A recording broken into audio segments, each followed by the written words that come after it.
What's behind the news that Catherine is making another comeback next week? Will the Wasp's departure from the royal household change its approach to Prince Harry? And will it be separate turkeys for the King and Prince Andrew this Christmas? We're back with another fantastic show.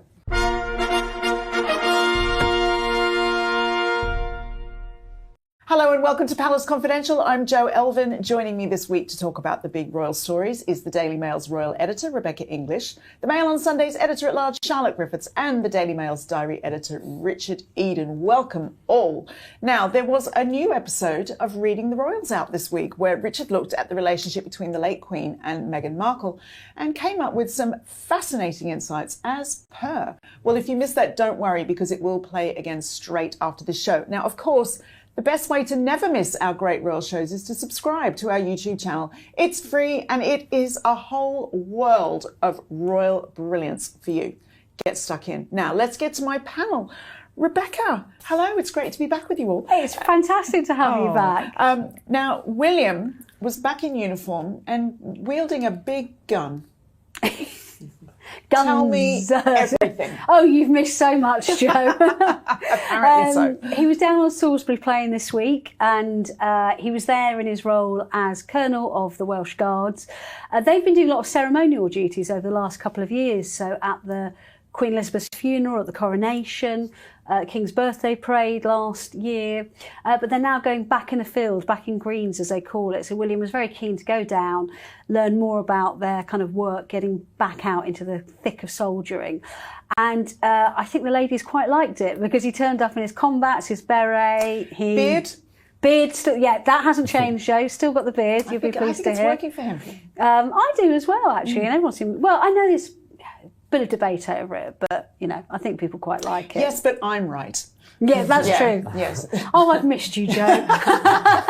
I've missed this. And yeah, so he got the chance to have a go with a sniper's rifle, with a machine gun, fly a drone, do mortars. I mean, it was proper Royal Action Man time. Goodness. Well, he wasn't the only one, was he? Because there was somebody else who got to dress up. And I think the viewers will now get to see our own Rebecca in her version of combat gear, ably accessorised as well. Well, what can I say? You can take the girl out of London, but you can't take London out of the girl. In fact, the commander said to me that my handbag weighed more than his body armour.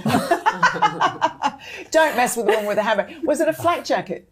Oh yeah, I've never worn a flak jacket. They're really heavy, but I have to say, not as heavy as my handbag. Well, so. you know, you've got to have your essentials in there when you're on royal tour. But we were actually surprisingly close to this gun. You know, I was so busy watching William fire his sniper's rifle, I didn't realise there was a man with one right next to me, and it just went. Poof.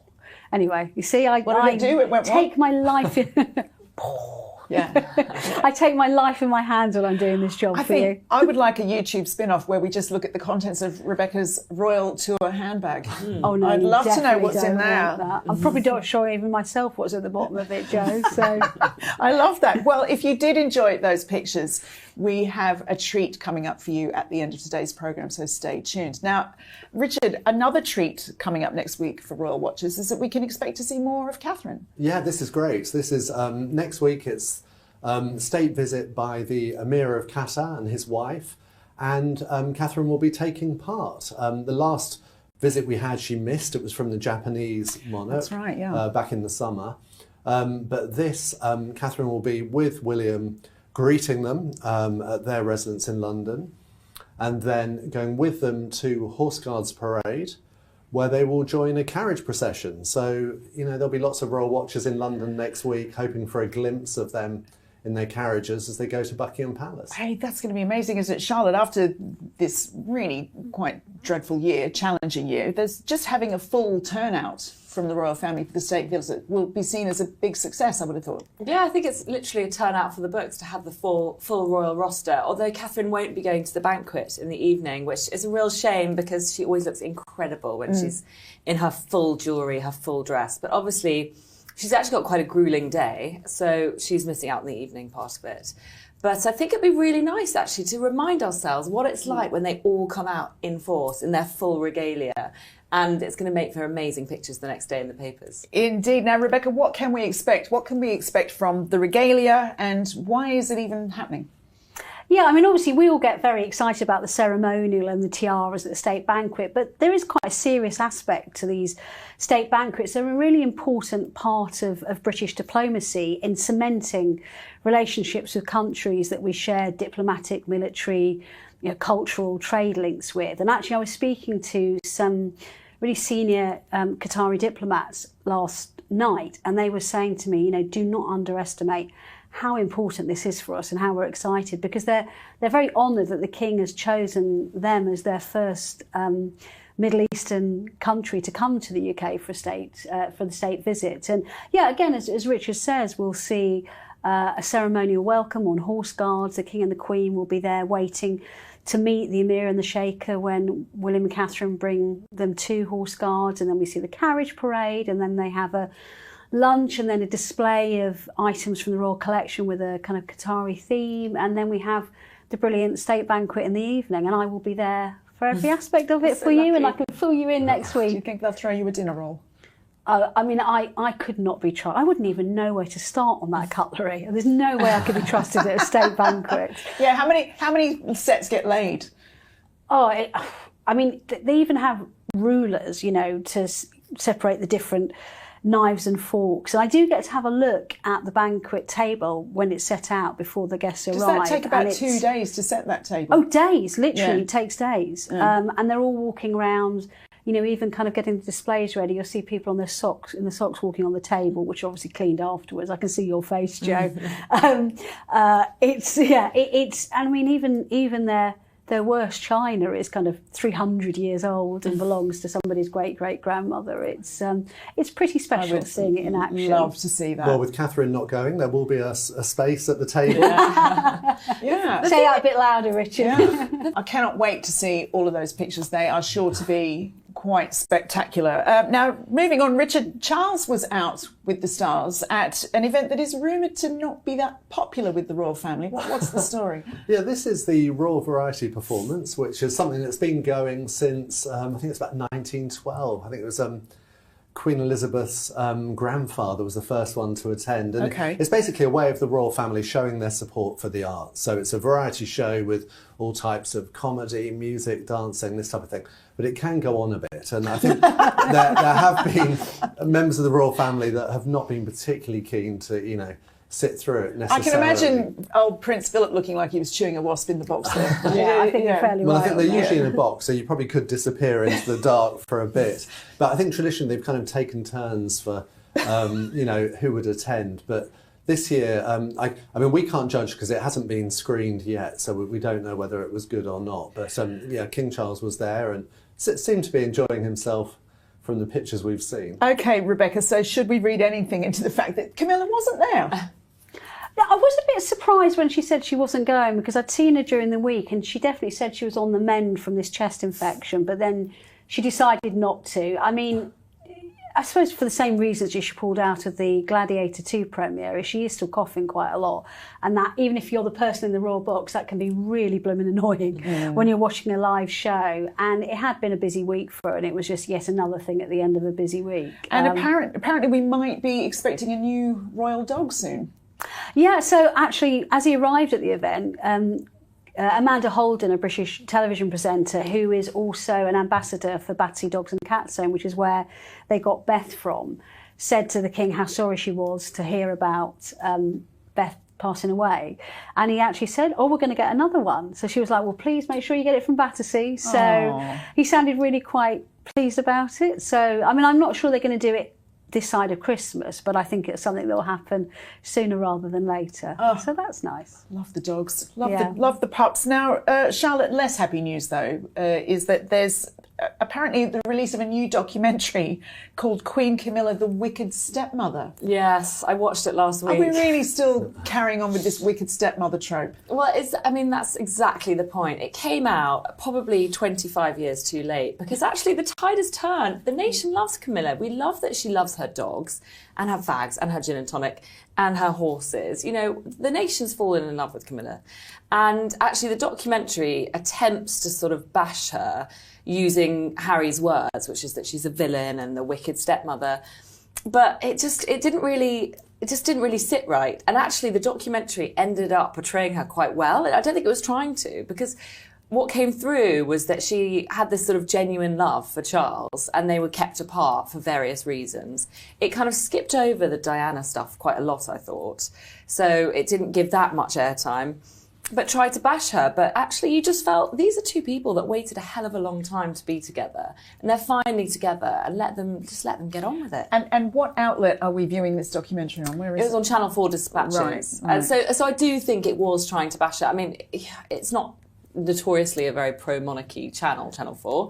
So I think that's what it was intending to do, to make us all dislike her again. It just didn't work. I think that they had the opposite effect. Gosh, well, anyway, Richard, there was actually an interesting defence of Camilla, wasn't there, in the Mail recently? Yeah, this is a piece by A.N. Wilson. It's worth looking at. It's on Mail Plus, and he was just making the point that, you know, we should be grateful for Camilla, really, because she's brought a lot of happiness and stability to the king, and she's the one who's helped him, you know, get through all the difficult times and has sort of kept him on an even keel. And then we've seen that particularly, obviously, through his cancer treatment, and we've often talked on this programme about how she's taken a central role. So no, his piece was took a very different line from this rather silly, I thought, Wicked Stepmother programme. Yeah, I mean, Rebecca, we'll come back to Harry quite shortly, but you've spent a lot of time with Camilla. We know that. And what do you think she makes of all of this? Would it even register, or would she be a bit exhausted with it all? Yeah, I mean, look, she's a real trooper, and she's had a lot of brickbats thrown at her over the years. So in some ways, I think it's like water off a duck's back.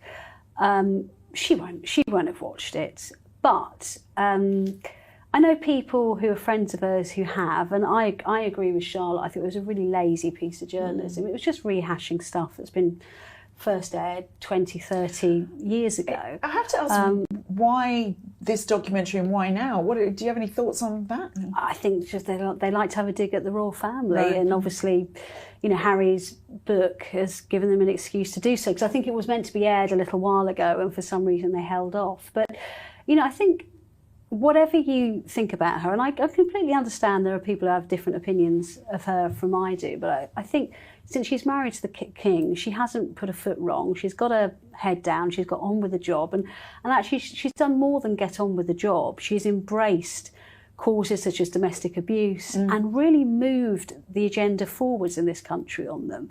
And actually, I think people have come to, even begrudgingly, appreciate her. And actually, I think a lot of people, as Charlotte said, of more than that, have really quite embraced her. So I thought it was a bit of lazy journalism that was, you know, 30 years out of date. It does show the damage that Prince Harry has done, really, to the monarchy with his book, because, you know, by putting all that negative agenda and portraying Camilla as a wicked stepmother, it's really given a boost to sort of Republicans and given them ammunition. So I think it's a reflection of how much damage that he has certainly tried to do. It's just sort of like the ripple effect just keeps on coming from that book, doesn't it? It's crazy. Yeah, it does. Well, from comments from our panel to your comments, we had a lot on last week's show. And first up, we're going to Elle, who had this to say about Harry and Meghan. Harry and Markle can't seem to decide whether they want to appeal to the masses or assert their elite status, and they fail at both. Harry doing comedy is a fail, as was Markle's attempt with Ellen. The only thing they have asserted is their status as idle rich. Ouch.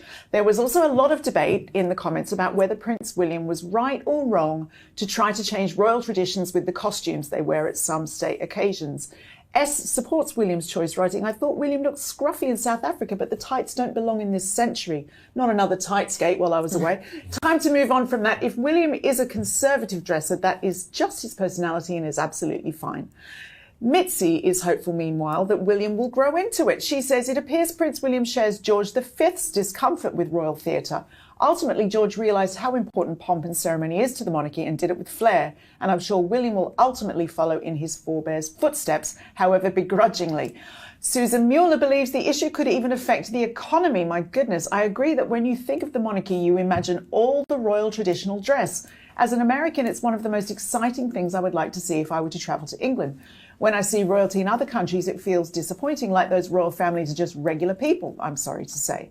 I truly hope that when Prince William takes over from his father, that he considers how special the royal family looks to the rest of the world. I really do think some of your tourist numbers and the economy it brings with it will be reduced. Gosh, that's an interesting point. Well, Ursula has some advice for William from a member of the older generation. She writes, William is wrong to turn his back on royal traditions. It is what makes our pomp and ceremony the envy of other countries. Sometimes modernising isn't a good thing. Perhaps the younger generation need to become familiar with our history and traditions. Well, after all that, to a question from Maggie now, who says, totally off subject, I'm interested to know if the swans around England are still, quote unquote, the Queen's swans, now that the Queen is gone. Would any of your panellists know this? I bet, Rebecca, you have an answer for this. What can you tell us? I actually know quite a lot about swans. I'm quite excited about this, particularly mute swans, which are the white ones with the orange beaks. So historically, I think dating back to about the 12th century, the Crown has always owned unmarked mute swans in this country. And actually she's right, that still is the case. Apart from a couple of livery companies have got certain rights over them, but largely the Crown does, and yes, the King does now, but they tend to only excise those rights on or around the River Thames. And every year there's this amazing ceremony called the swan-upping ceremony, again dates back to the 12th century, where they kind of go up and down in uniform and count the swans, the King's swans or the Queen's swans. And when does this happen?